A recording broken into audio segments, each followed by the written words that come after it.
everyone's attention. How many of you actually work for a startup? If you can raise your hand. Many of you. Well, no, not that many actually. I was expecting more. Okay.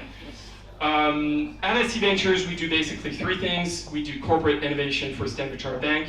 We invest in fintechs, and we build ventures from the ground up. We'd like to share some of our stories with you, but tonight we want to focus on women in ventures. And women in ventures, we know how hard it is to build a venture. We'd like to actually share through personal stories how you can overcome certain challenges and also some of the breakthroughs. So to be with me on the panel tonight, I would like to invite Lynette Lee. Lynette, if you can come over. Lynette is the CEO and founder of one of our ventures, Huma. It's an ESG forensics platform, and maybe you can talk a little bit more about it down the road. Thanks for joining. We have Fern, who was just on the panel. Oh, there she is.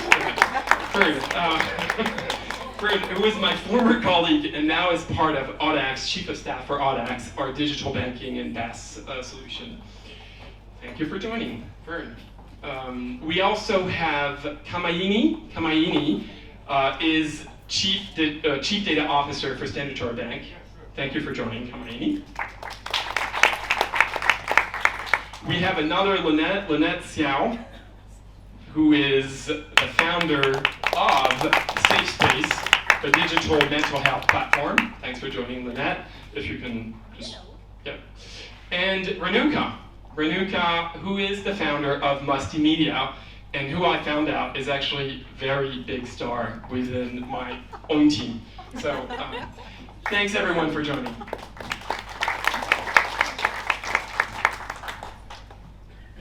In the previous panel, I think we discussed what happens in the corporate environment. But is it any different in the startup world? And I will start with a staggering fact. Santosh, you stole absolutely my data, but we looked at the data, and actually, when it comes to funding, only 2% of funding goes to startups that are led by women. A staggering fact. How can we change that? And is this something you have faced, and how have you overcome it?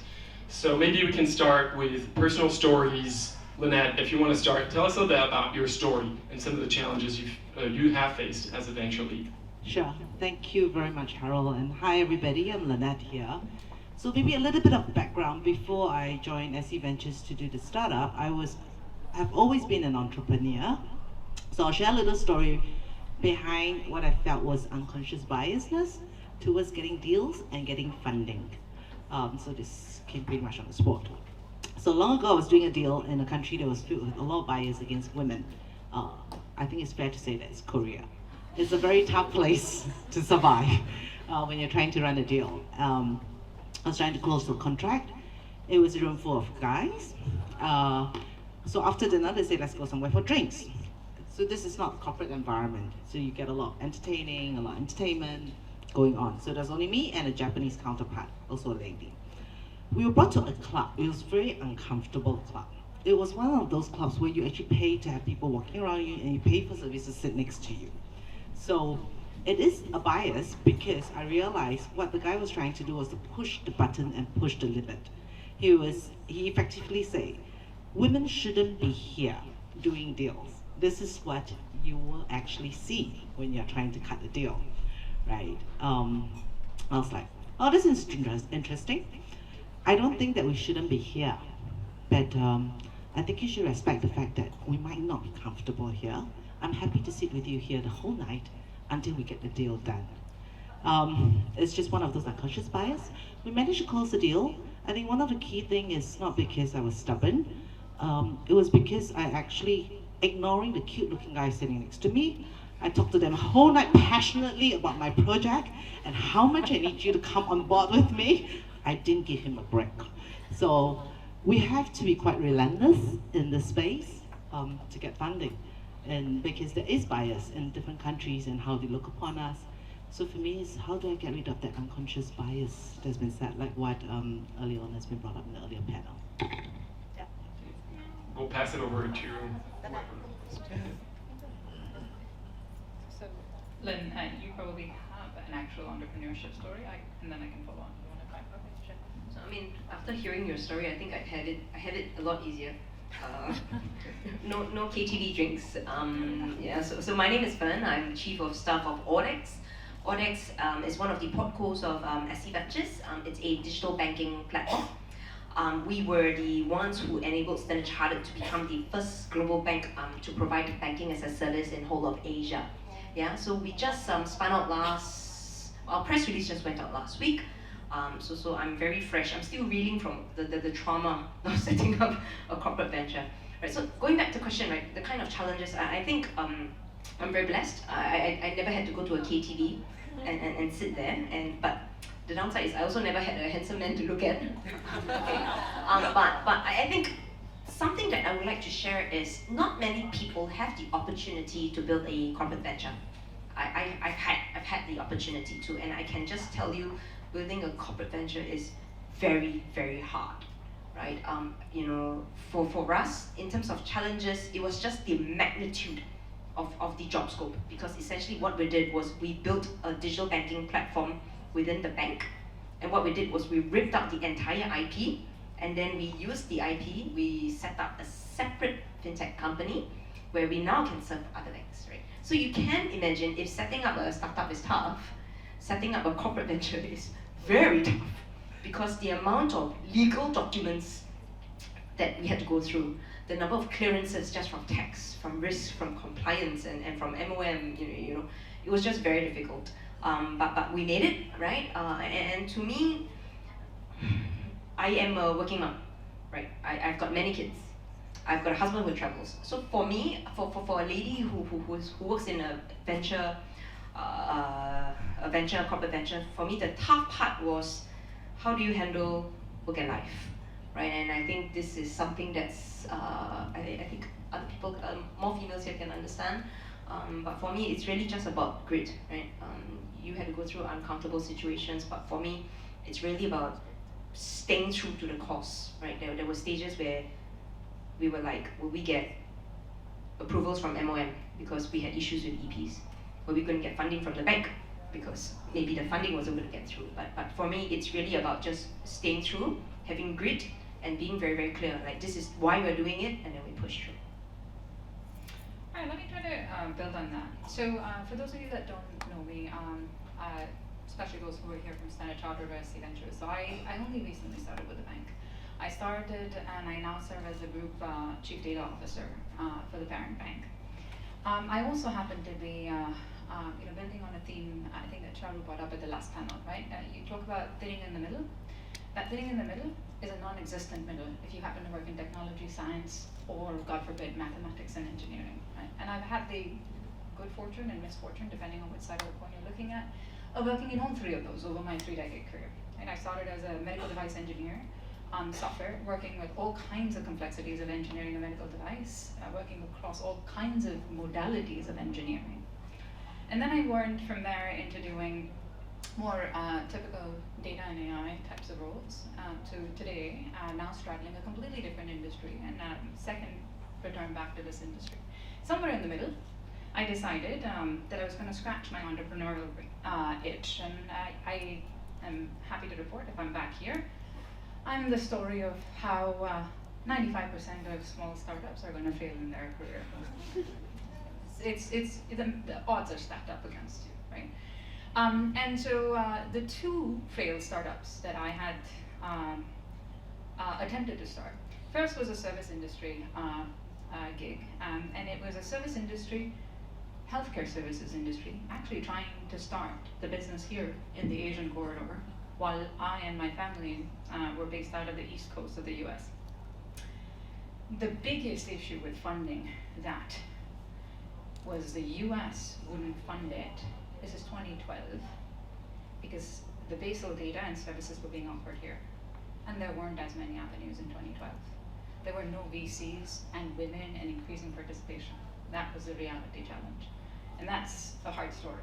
And so guess what? 9 months later, after best effort, bootstrapping, and personal money being schlepped into it, and realizing my biggest takeaway, and I'll leave the takeaway for later, right? But with no funding avenue, and to everyone in the room that is from a startup, consider what your service model is and what your financial needs are. You don't always have to go to a VC or a venture, right? You can do a lot with the business banking loans that are offered to you. So building on that story, nobody would give you a loan. Second failure was actually the attempt at doing this in 2009. Much more predictable model. It was a rinse and repeat, and you wanted to start it in a geography, and you wanted to grow a chain at scale. All of us parents talked about, notice how I say parents, because everyone feels the burden with the first child. There's not a single man who will tell you that it was an easy transition from being a dual income household to now parenting a child. We were trying to replicate a proven model around sustainable childcare. The boys in my group in 2009 were all boys and girls, not that old, in our early 20s. Everybody was about having their first child. And we said, oh, how hard can this be? There's established name brand, premium tier offering of daycares around the country. Now, if we created a differentiated offering that gives you, a tier of services, which we all know as we go to the best name brand, this was the US context. And trust me, in the late 2000s, even in the US, you couldn't find sustainable quality childcare that would allow women and men to go back to work. Didn't work. The challenge we ran into there on the funding side, oh, that's a Me Too model. In this market, you're capped out on the growth potential, right? So the only people who are going to actually place money in that are going to be people who are just looking for incremental revenues. So that narrowed down to bank loans and collateralizing, and first-time parents trying to collateralize any personal assets to raise a bank loan. Oh, good luck to that, right? So that's my story and pain points in the financing phase. Where do I start? There's no end to fundraising rules for startup founders and entrepreneurs and small businesses. So hi guys, my name is Lynette. I'm the co-founder and CEO of Safe Space. So we're a digital B2B2C mental health platform. We match therapists with individuals to help them with their counseling needs, as well as provide education and for organizations throughout the mental well-being journey. So before this whole startup entrepreneur life, I was in tech consulting. So I know a lot of you guys are from tech. Feels very comfortable coming home. I left this maybe about 3 or 4 years ago. But I started out of college at IBM, and I also had the privilege of meeting Charu wherever she is, and that has also been a phenomenal experience. So I was privileged by being in an organization that had many female leaders to look up to. Thank you. Okay. Yes. Many female leaders to look up to. When I was at IBM, the head of I was in IBM Consulting. The head of APAC was a female, head of ASEAN was female, and head of Singapore were all female. But there was nobody in between. I came on as part of the management associate program. Maybe 50-60% of us are female. Yeah. In between middle management, nobody. I did have the fortune of having very good male managers, middle managers as well. And I never really thought about gender inequity as much personally. You know that it's an intellectual problem. You know that if you look at the stats, people don't get, there's a big gap here in the middle when life happens, and you need to, unfortunately, the burden of family, it does fall more on females than males. But personally, I didn't experience it because I had sponsors and mentors who were very supportive. When you go out and strike it off on your own in a startup world with VCs and all that, we've already talked about the 2% of funding going to females. But the stories that come in those meetings, my co-founder who is here is also female, and we have plenty of stories of VC or investor meetings of people who are making inappropriate advances. That's one. Also conversations or questions more around risk mitigation versus business expansion. this stage. When you're very early on, maybe first year or second year of a startup, there are too many risks to mitigate. Can we talk about how to expand so I can get your money? Come on. Yeah, but that's where the conversation is. And I think my takeaway from that, and I only recognize this afterwards when reading, I just taking the time after that to be conscious about the unconscious bias that has been brought up already, is that how can I, yes, answer the risk questions are fair, answer it. How do you reshape and continue to answer the questions that you really want to ask? What do I actually want to do with this business? How am I going to grow it? What are our plans for expansion? Do you want to be a part of the journey? And also be comfortable, very comfortable walking away from people who don't follow that, who don't have that ethos and are there to consciously or unconsciously bring you down.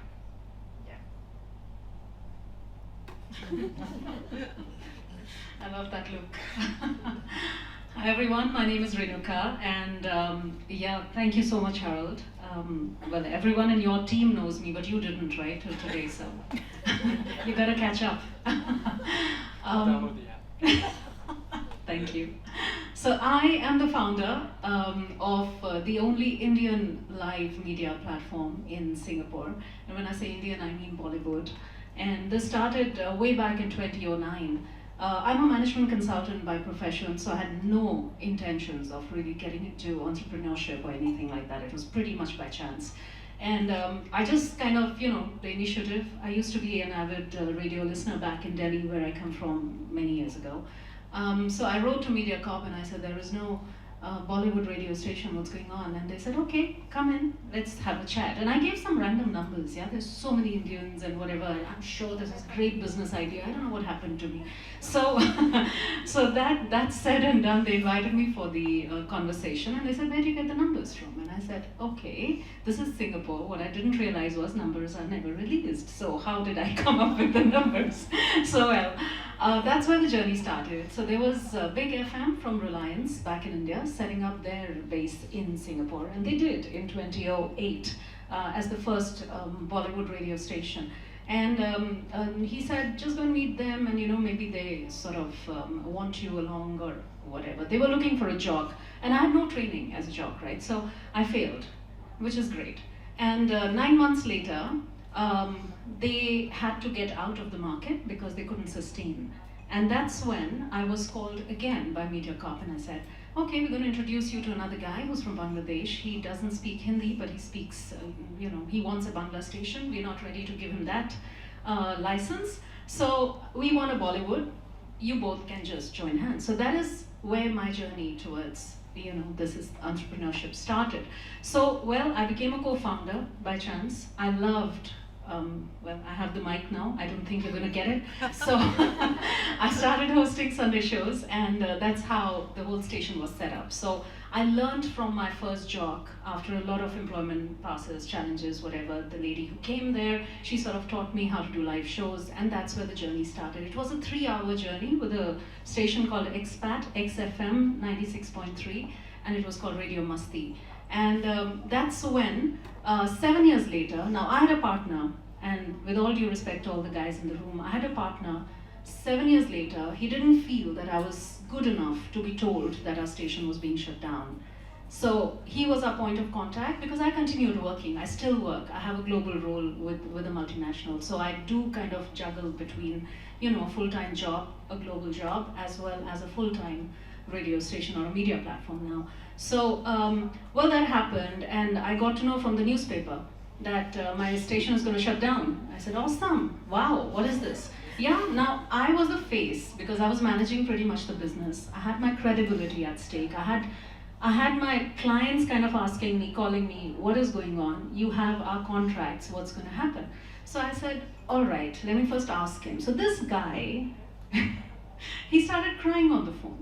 He said, I wanted to tell you, and this is a 50 plus or 55, whatever year old at that time, who kind of suddenly felt that I was, questioning him. What the hell, right? So, well, that happened. And then I said, okay, now what do we do? So we decided that we're going digital, he and I both. Now, on the technical front, I really had no knowledge at that time. I was on the marketing, the sales, the programming, everything, but I did not have any idea about the technical, how things work behind the studio. So we decided that, all right, we're going to move to a 24 hours digital platform, since Singapore is a digital life, and we'll be the first private broadcasting studio. We'll be live for all practical reasons. We will not be an app, but we'll be a live kind of thing, and we'll move on. 1 week before that platform, so 30th of September, 96.3 had to shut down in 2016. 1st of October was the date to kind of switch over. And on 23rd of September, this guy says, sorry, I'm out. Okay, now I had 5 business days. I had to look for an app. I had to look for the practical knowledge to really set up this whole studio, to learn so many things, to think 8 times, what am I going to make people listen to, you know, because I had actually moved all my clients and they were kind enough to sort of trust me with that. So that's very important, because your credibility, how you present yourself, is really, really important, right, from whatever business you're in, right?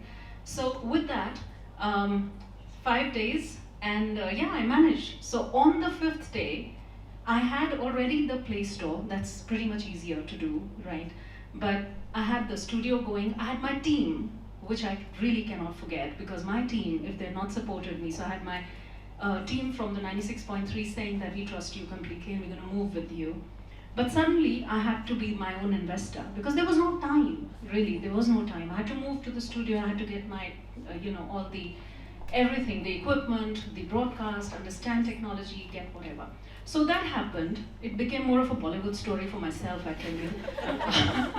So right after that, on 1st of October, we did go live on the App Store as well as the Play Store. So that was amazing. And now the question was more of, how do I get the foreign talent? Because of course, being a very small startup, all of a sudden doing everything. But anyway, that happened. I would say kind of juggled pretty well. Whoever has the app today, thank you so much. COVID was another disaster. I kept going back to MediaCorp to tell them that, guys, there is this community that you have to reach out to, right? Because you cannot shut us down. There is no other way. Think about it. We had the Bangla, speakers kind of tuned into us. We had, of course, the Hindi speakers. We have a lot of Tamil speakers. All the Southeast Asian communities, frankly. And then they said, no, we don't need you anymore. That's fine. You guys do whatever you want. Excuse me. My best wishes are with you and stuff. But just when COVID started, they came up to us and they said, we have no way to reach to the Bangla, workers who actually were the main impacted people, during COVID. So that's when, within 4 days, I don't know what happens to me when these challenges come, I set up a Bangla programming team. And we reached out, and that's when we also established our broadcast studio, a virtual visual one. So that is when we reached the hospitals, we reached people at their dorms, we sort of entertained them, we got artists, we got spiritual leaders, we got motivators, inspirational, gurus to talk to them to keep their mental well-being in place. And that was wonderful. We made huge connect at that time. And of course, we started working with the government in turn. So I would say it was an opportunity.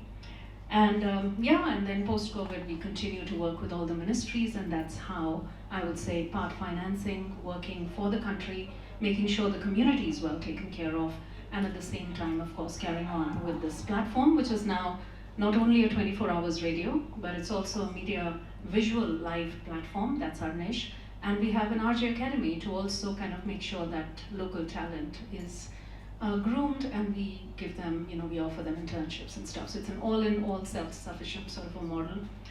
I would say whenever challenges come in, it's good to say, try me and not why me. That's been my slogan. Well, thanks for all these stories. Maybe I wanted to focus on one of the data that you gave, Kamaini, which is 90% of startups fail. Because we're a venture arm, corporate venture arm, our numbers are a little bit better than that. But that being said, it is tough. It is tough to launch a venture, stay in the venture. I think what I see in all of you is resilience. But your resilience as a startup founder is tested all the time. When you raise funds, when you talk to clients, when you recruit team members, etc. are there specific stories that you could share? Because I think a lot of it is also to share with the audience so that they can avoid the pitfalls that you've been through and learn from it. But are there specific stories you can share where you were able, as a woman entrepreneur, to overcome some of these challenges? Let me start as the failure, right? So here's one I'll tell you all to consider, right? To make sure that the odds are stacked up against you, but you get ahead of the odds, right? If your funding source is, sweat equity and bootstrapping yourself, or you're angel, and then you're going to eventually go down the path of venture capital, private equity won't touch you. So consider before you sell your soul and your percentage stake. Okay, yes, I'm Standard Chartered, I can't say that, but my point is, before you consider going down that path, think about the SME and SMB loans that are now available, either through public funding or through even banks, right? We're in the business of loaning to good, trusted, proven business models. And so, to that, how do you get ahead of the odds? Don't wait till a late stage to build your board. You don't have to have a paid board after you get to a certain hurdle. And that board of people had better be people who are actually in the know of your business, are working with your customers, and so recruit that very diverse board. A member that understands your customer demographic, a person that understands financing, a person that understands, if you have a platform play, figure out who actually can tell you anything about the platform, because chances are you actually don't know how to build it and then grow it, right? And then finally, if you happen to be someone that is trying to do a B2B to B2C, good God, save you, right? Don't assume that you as a consumer demographic actually know what to do. So find that board, find it fast, right? And recruit early, right? You'll be amazed how many people will come join your board with or without a viable business model at the moment. Second, there's a lot of us who've failed, like me, are trying to actually pay it forward, backward, and offer the olive branch in the reverse. Go find these women. They're going to tell you how to get ahead of the odds that are stacked against you. You don't have to look hard. You'll be amazed how many people you'll find, right? So do that. Those are the two things I would say to prevent being in the subset that's going to land in a failure, right? But maybe more success stories in the moment. I have failure stories too. I think time management is actually a very, very big key issue for women entrepreneurs that wants to succeed. You actually have to become quite ruthless. Besides finding the right people on the board, there will be certain scenarios where you find that you're without friends, and they were your main support, right? And you're spending time with your kids, with your family, because you really need to spend time on hunting down the right investors for your business. You are busy trying to find out new ways, new ideas, new strategies for the baby, whether you're a mother or not, it's your baby, right? The venture. You are finding ways to make it survive, syncing up with partnerships, finding fundings. I've been down the road where I went to the bank when I was SME myself. Like, what have I got to put up there to get the money? Is it easier for me to get from my mom, actually? I mean, anyway, you will tap on any resource to get the funding, to get your things going, and you have a personal responsibility because you want to pay back to others. So I would say time management, being ruthless with your time is really important. The second part is the time that you spend with the people. Somebody asked me, like, I'm surprised that you were connected to so many different people. The relationships were very deep. So before I went into startup world, I was doing a different industry where I spent a lot of time understanding people's needs, and the relationships were deep. So it's not tough when I actually pick up a phone call and it paid back in time. I'm like, hey, I need your help to advise me on this. How does it work in your company? How does it work? Because I'm in sustainability. How does your large corporate work with this 10,000 suppliers that you have? Can you share with me what's the difference between in Hong Kong and in US? I remember asking this guy. And he shared with me everything when he kick-started that journey. He was willing to spend time because I have spent quality time with him in the past, in my past life. And I got to know him very well, and his family, and his grandchildren, and his dog. And he was willing to share a lot of advice and tips throughout, even till today. So it's about spending that quality time with people who are willing to connect, not just for agenda, but they're willing to connect, and you also pay out the same price. It will come back in time, somehow. That's all, on my side. So I think, maybe I'll just share. So Yeah, so for me, I think maybe a bit of context, right? So I think I've mentioned we are a digital banking platform, and we just went live, right? So all my SCB colleagues here would actually know how difficult it was to spin us out. And I'll tell you very candidly, there were two big problems when we were trying to spin out. So in Singapore, MOM has a new rule, right? On 1st of September, they have this thing called Compass Framework, where they will reevaluate the number of EPs you get. Right? Yeah, so we were very clear. Okay, I need to spin out before 1st of September, which is 31st of August, right? Because if I cross that deadline, MOM would evaluate me, right? Evaluate all my stuff, and there's a chance where we will lose our EP holders. So the date for us was, okay, we will spin out on this date. Then we're like, okay, then we need funding, right? But it was summer. So a lot of our board of directors, they were all on block leave. Block leave means they cannot check emails and they cannot approve our funding. So we were at a stage where, do I spin out and save my EP holders, but run the risk of having no funding, because that means I can't pay their salaries, right? Or do I wait until my funding is approved, and then I go to MOM and apply, right? And run the risk of losing my EP holders. It's a very real problem, because why I'm sharing this is when you have so many problems stacked against you, it gets overwhelming, right? And sometimes for us, what we did was, we're just going to take an executive call, we'll go. So we just told SC Ventures, we have to go before 1st of September, right? And together with SC Ventures, everyone helped. We managed to make it. We spun out, funding was in, right? MOM was approved, MOM approval was there. Why I'm sharing this is because when you're under stress, and when the problems are just coming, all smashing towards you, right? It gets very overwhelming. And I share this because then what's important is having clarity. What we did was, okay, let's strip the problem up. What's within our control? What's not within our control? Things that are not within our control, we can't touch it. Then let's go down. What's within our control? And then we break it down. Right? So for us, why I'm sharing is because the magnitude of the problem was very, very big. Right? We brought like close to 200 men over. And to me, you know, when you run a startup, there are days where you just have to make a call. Right? It's a good call, bad call, you just go. And if it works, great. If it doesn't, it's okay, we pivot. But most importantly is make the decision. Because sometimes I feel like fear paralyzes you. And for us, we just went, and together with the help of all my friends here, we made it. So I'm very proud to tell you that, you know, I think it's okay. Right? That's why I say grit. No, I really say grit, right? There was a day where the staff just called me and everything I heard was just problems. It was just problem after problem after problem. I was like, okay, let's strip it out, right? And you see, now I can share with you very openly, right? But back then, it was difficult, right? Again, so going back, right? Have clarity, right? Break down the problems. And as a leader, I always felt you need to rally your troops, right? The minute they sense a bit of waver in you, the energy of the company would shake, right? And for us, we're very thankful. We're a bunch of great team, great culture, great energy. Everyone's moved out already. We're very happy. So we are fundraising now. Any venture capital? I am fundraising. So hopefully, no need for KTV. It's okay.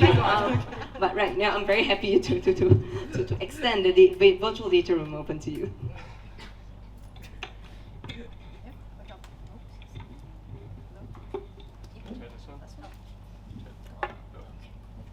Sorry. Yes, this one works. Okay. Yeah. Never a moment in startup life.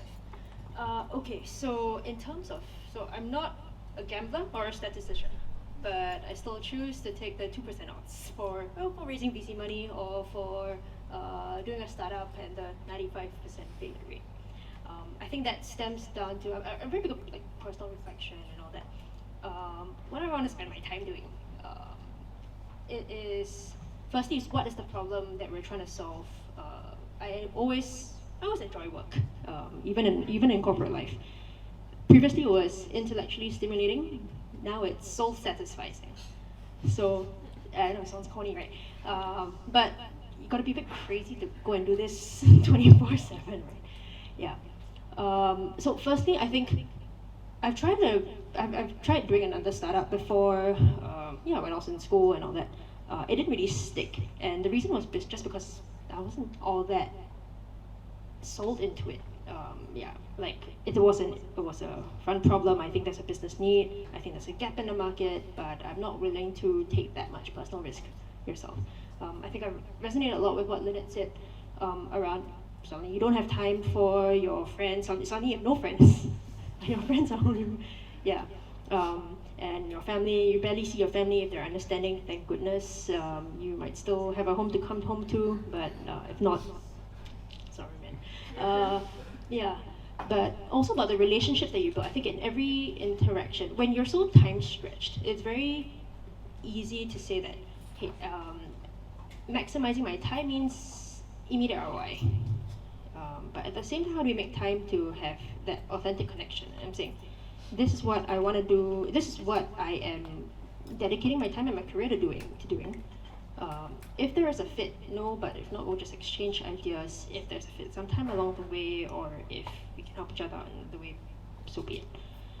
So the day-to-day interaction, both before you, and I don't think this is just if you're in a startup environment. I think it's I've also been able to tap onto interactions I've had from secondary school or corporate world and all that. If they'll pick up your call, that's a good sign. You don't know whether they're really enjoying your conversation at that point in time. But if they're willing to connect with you, if you're authentic about what you are spending your time doing, if you give back, not consciously, if you are willing to pay it forward and help somebody out, just be a nice person, hopefully it gets you somewhere. But the intrinsic psychology or the intrinsic motivation to keep on going every day, that is something that I don't know where else to get it. That's where I get my motivation from. I'm passionate about mental health. This is something that I want to spend prime years of my life doing and changing and making an impact on. So therefore I'm going to do it, and gosh, it's hard. Yeah, it's hard, but I still enjoy it every day. It's been about three plus years, but I still enjoy it every day. Harold, if I can just top that one off with one more, right? So to your point about the resiliency, the grit, everything, use whichever label you want, right? I think what also begs retelling, and this is a learn from failure thing, right? If you're going to go at it solo, you're going to find it hard to beat the odds. Find that partner. And so we talked about diversity.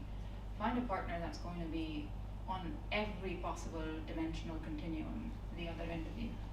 Because you're going to be tried on every dimension in the startup world. Not just at securing funding.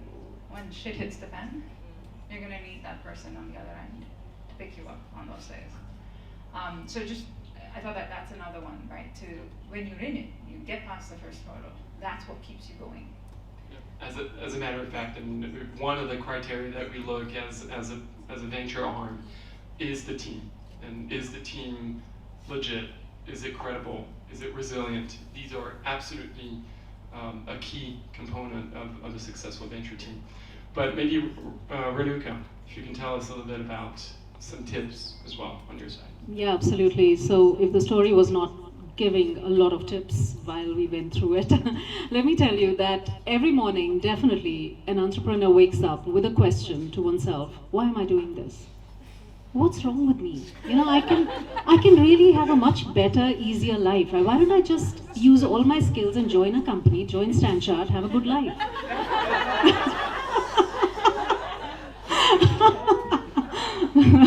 I have a job too. So every morning we do that, and it's like a peak and troughs, right? So some days are fantastic. I'm the best. I've done it all. Wow, I've done it. And the next day is like, shit. Yeah, why am I doing this? Let me see what's the way to wind up this company and what am I going to get. Yeah, so it's going to happen every day. But the question is, do you enjoy what you do? Do you still believe in it? I think that's the biggest point. And it's not about, who is the entrepreneur, male or female, but the point is, either ways, that you have to believe in. And then when it comes to women entrepreneurs, I think what's really important is, don't let yourself be taken for granted. I think one big mistake that I made was to trust a partner. So I would say if you choose a partner, you have to really, really, really make sure while you have totally separate areas of work, you still are on top of everything, because you never know when the tables turn and what is happening behind your back. And that's really, really important. and everything will be taken away. And that's when you are not prepared for it. You just don't know. So be ready for that. Trust is important, but at the same time, I think it's very important to be on top of things. The other bit I feel is that whatever you do, you can't just be a founder and a managing director and say, I love this chair, I'm a CEO, wow, yeah. If nobody hired me, I hired myself, right? But it's a feel-good thing. Having a CEO written on your car is awesome, yeah?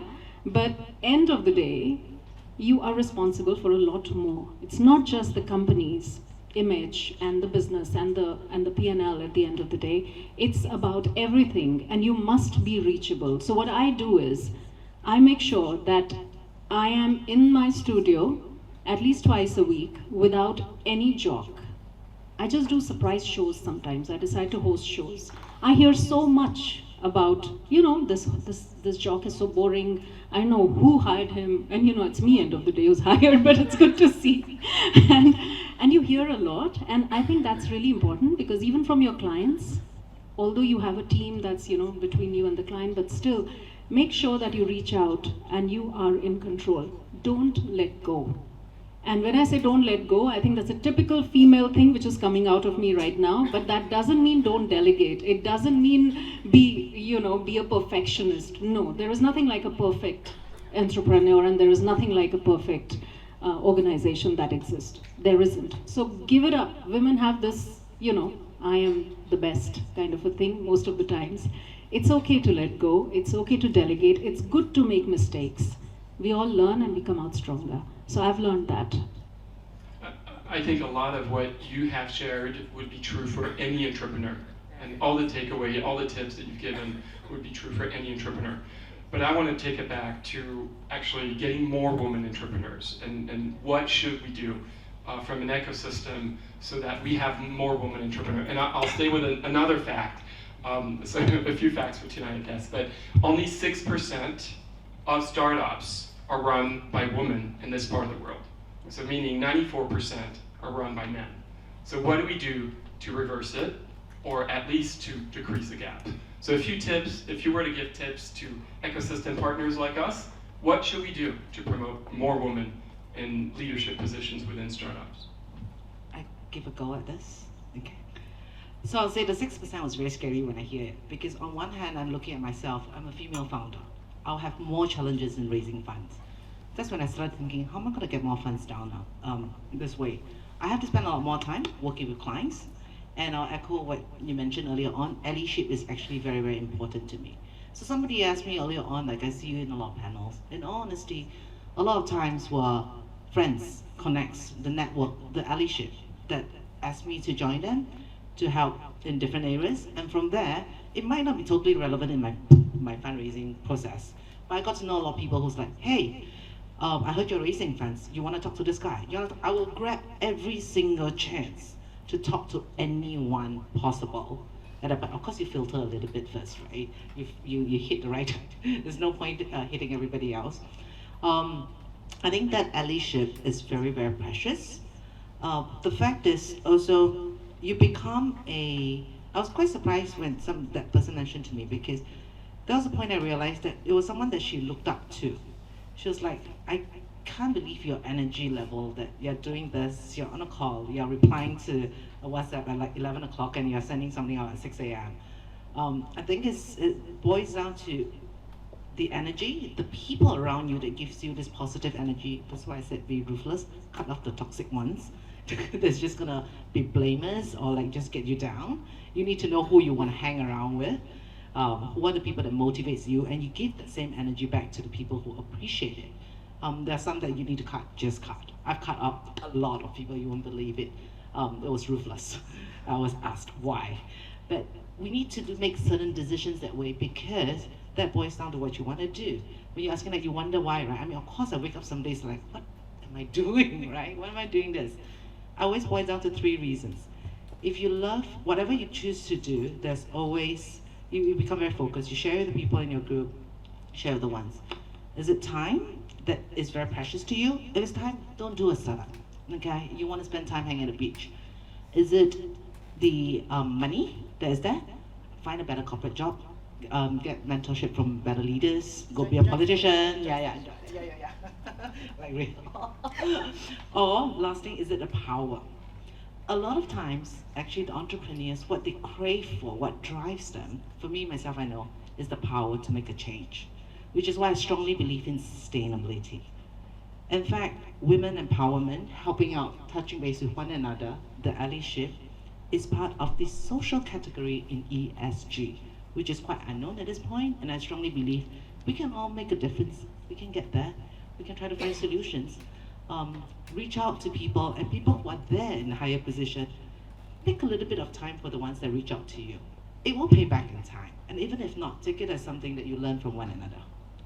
That's my takeaway. So, Lynette said something that so Lynette, you said you want the power to change, right? Yeah. I someday I'm going to write a book that's going to be titled Men of Power, Women of Purpose.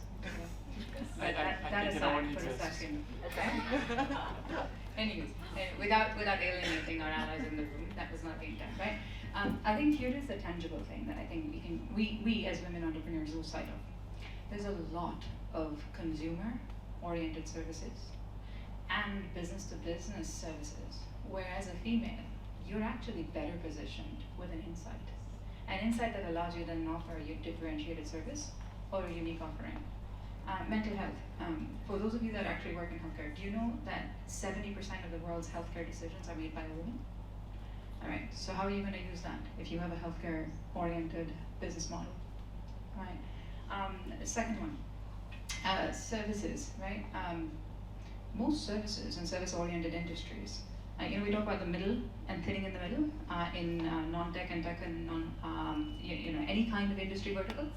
The front office services. Do you know how many women are actually doing service-oriented roles across the globe today? So to the question of how do we increase participation on both sides of the equation, women entrepreneurs walk with that in the back of your pocket. Why are you uniquely positioned to have an insight that the other parties or other competitor ideas might not, right?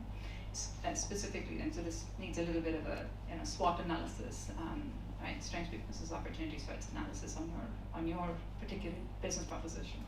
And to the ventures or the SME side of the bank associations, right? How do you bridge them? How do you bridge them to role modeling women who work in these industries, who will be end consumers of the offered product or service, especially if it's a B2B context? Bridge that, because that's going to help create more vetted, right? Vetted business options and financing prospects. So I think that's something to think about.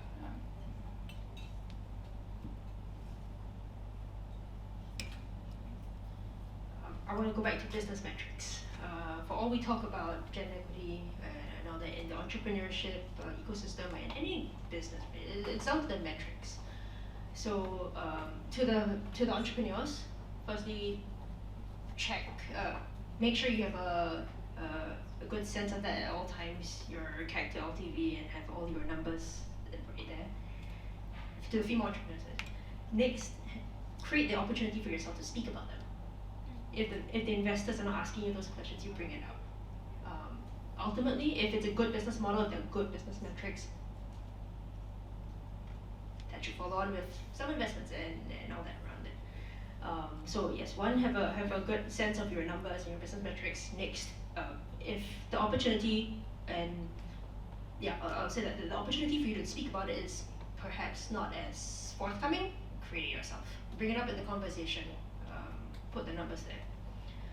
And that always remind yourself, and I'm speaking to the entrepreneurs, to the partners and to the investors in the room, just maybe have a sense check, or I can say is, when you're asking the questions, just be cognizant about whether the questions are framed as a growth expansion question or a risk mitigation question. Okay? And then my last point is just a shout out to the entrepreneurs, female entrepreneurs. It's rough, but you deserve to be at whatever table you are at. That should be anybody. Yeah. So never doubt your reason for being somewhere. If somebody asks you to be there, if you force your way into that place, kudos to you. If you snuck into this event, maybe, I don't know, good for you as well. But but because you did it, you deserve to be here. So yeah, give yourself that self confidence as well. And the last point is take time to recognize all the work that you've put in, how far you've come, and to spend the time for self-care as well. I agree. With everything they say, I agree. It's not like you're at a wedding and just say, I do. Fern, did you want to add anything, Fern? Or should we open up? No, let's open Okay, let's open up. So I think a few takeaways, but let's open up and I'll close with a few takeaways and also what I'd like to see as a follow-up of the session, but let's open up for questions. Nothing happened. It's all right. It's okay. Hi, Manisha. Thank you so much for having this panel and talking about the funding issues. I used to be in the startup world and now I'm at the bank. Sometimes I joke, I'm like, I'm a sellout. But no, coming to the point on funding, and I've met a lot of women who have struggled and they've set up venture funds to actually fundraise and only fund women. That's one initiative. It doesn't always take off. Sometimes they close because they're not able to get that traction from their GPs to actually run that. So, their LPs or their limited partners who actually invest in their funds. So that's one challenge that they're trying to kind of fix this. But coming to, and a hard question for you, Harold, even though you're not on the panel, and you asked about how do you do something from an SG Ventures perspective while we have corporate venture builders and we also have companies that we incubate. When it comes to the investing side, the third part, how do you actually change policies in terms of course, the returns and everything in terms of when a company comes, founders come and pitch their idea, and there's another female founder maybe running a similar business somewhere else. Do you seek her out? Or how do you look to address that? Is there a policy change? Is there change that comes from the top? And sorry for the really hard question, but that's something I'm just curious to know. It's not a really hard question. I would say that we would welcome any venture that would be led by a woman. The reality is, maybe it's a sourcing issue, but from a sourcing perspective, we don't get as many venture ideas by women. It's a hard fact. And maybe it's a problem on our side. We just don't source well, or I don't know. From a policy perspective, should we change our policy and should we force ventures to be co-led by women, or should we try to source more women to lead our ventures? Maybe. I don't have an answer for that now. Is it something we're doing actively? No, we're not. Is it something we should consider? Maybe after tonight. Maybe it is something we should implement, and have a view around it. Can I be fair and say, because I'm the female venture in. Well, you're not the only one. I'm not the only one. Yes. Okay, fine. It's true. As in, like, coming up with the idea, building it from scratch, boiling it like from the raw beginning, right? I will say, I think it's painful when I have to go to brain trust, honestly. Okay. Maybe explain what the brain trust is. Okay. When I have to do a fundraise, so it's not that we automatically get funds. We do actually have to face a panel. We have to present the decks. We have to do our presentation. We have to share the validation stories like any other venture that goes out and get funding. So it doesn't just because I work here, I get the funding. But I think it's not so, to be fair, I felt that it was not biased towards male or female when I was raising it. There are unconscious biasness, okay? But that's more generic. But when it comes to the fundraise, I think it's just straightforward. This is a venture, am I gonna back this woman here? Am I gonna back the idea up? What can we do next? What should we do next? So I think it's pretty decent.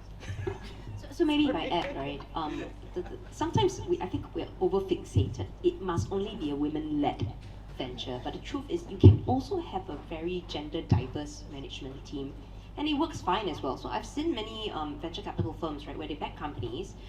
It's the metric that they're going after is not women-led venture, but a very gender-diverse board or a gender-diverse management team, right? So sometimes I feel like, sometimes are we measuring the wrong stuff? Because the truth is, if you do measure a gender-diverse management team, your pool is much bigger now, and there are many ways females can impact change and can impact decisions, right? So we don't need to be fixated over certain metrics.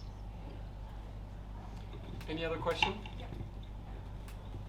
Very good evening, and thank you so much for sharing such wonderful insights, because as an entrepreneur, I can so much relate to it. My one question to all of you, one tip or one thing which you learned later stage of your entrepreneurial journey, which you thought you should be knowing before, and which would have helped you a lot. Can you share with us? Who wants to take it? I can do first. For me, the biggest aha moment for me was this: what's the definition of success for myself? The definition of success for myself, it's not about winning every game. It's about staying alive to play the game. No, I'm serious. I can relate to that. No, it's true, right? Because the truth is, if you constantly put this bar attached to yourself where I must win every game, you're gonna lose for sure.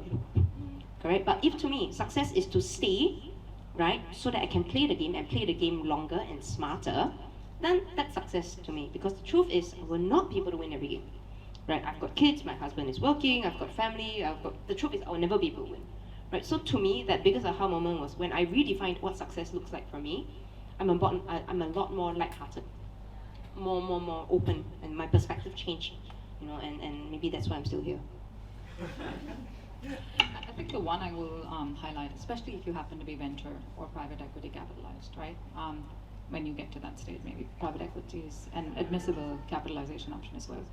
Look, most startups have very poor rigor and discipline around spending. Most startups end up burning through cash before they've proven the concept. Series, A through anything, right? So institute that governance. If you're the founder or co-founder, make sure you understand what rate you can afford to bleed the funding at. I think it's particularly important in today's environment. Oh yeah. Any other question?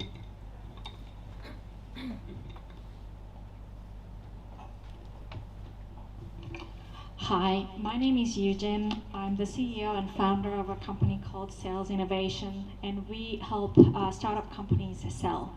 Because one of the things that we found is a lot of companies have a really hard time actually getting revenue stream fast enough so that they don't require so much funding. Now the challenge I've got is because we're a small company and growing company, mostly we're working for or finding people that are willing to work on commission basis only. The biggest challenge I have is I can't find women.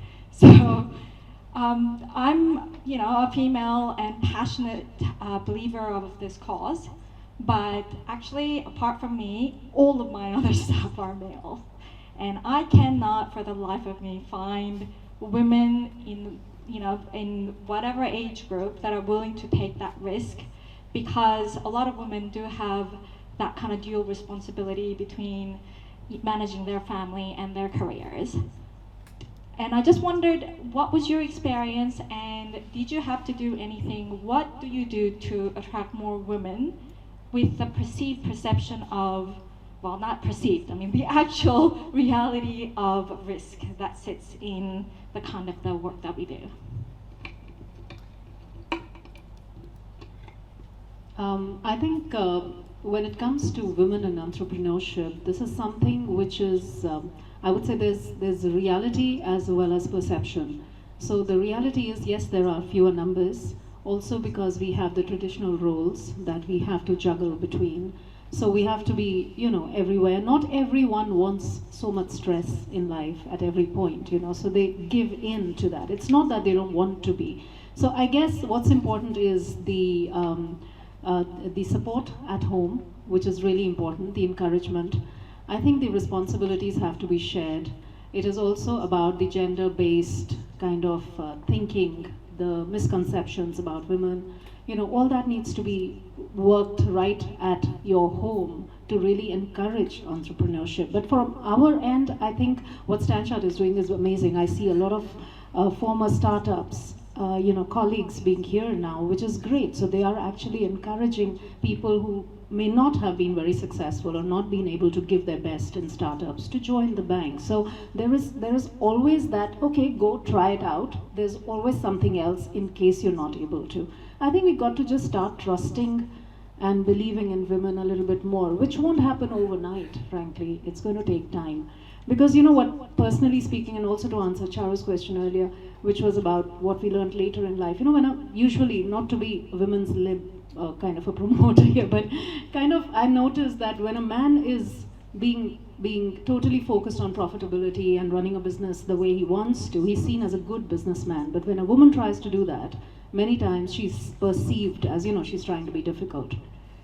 So we got to change that as well by saying things as they are and sticking to it. What I faced sometimes was that because I'm also on the shows, because I'm also on the visual on stage and all that, many times when people come for interviews with me, I'm not able to be hard enough because they say, can we have a picture with you? You know, which is, sometimes you just don't know what role you are playing as well. But I think women just need to be there, they need to believe in themselves, and they need to take a little bit more risk and be encouraged from everyone at home and outside. And we'll have more numbers, don't worry. We don't give up that easy. Great. Well, thank you very much. What I'd like to suggest, I know there are more questions, but we've already gone over time. So how about we just wrap up the questions, just reach out directly to the ladies on the panel as we network. We can continue networking. So first of all, can we just get a round of applause for our panelists? Thank you very much. And what I'd like to do is I'd like to close by saying, so we run these sessions, unfortunately, only once a year, and that's an issue. I'd like to see how we can do this on a more continuous basis, okay? Kopal, you mentioned we're gonna host a specific part of focus sessions on the FinTech Bridge, so you're welcome to join that. I think just having the continuous on online will be important, but we're open to suggestions. So if there's anything you'd like us to do, if you'd like us to run more events, if you'd like us to facilitate certain, you know, discussions or whatever, please reach out to us, and we'd like to help. So again, thank you very much. I'll make one more plug on behalf of Standard Chartered, right? All of you, I'm sure most of you are looking at some sort of either consumer tech or B2B tech and tech platform, and nobody builds anything without AI today. So if you're looking for and being bridged over to AI mentors, women mentors who can actually do this, we are in the process of setting up a partnership with the women leaders in data and AI who come from many, many different walks of life, lots of financial services industry women in there, and almost every single 7 key industry verticals that you can think of. So reach out, register on vLookUp.ai. We'll find a way to bridge you over. That's what I was going to say, that instead of vLookUp for that. There are QR codes. There's a QR code. Give us feedback and we'll get back. Thank you. Thank you very much, everyone. Thanks.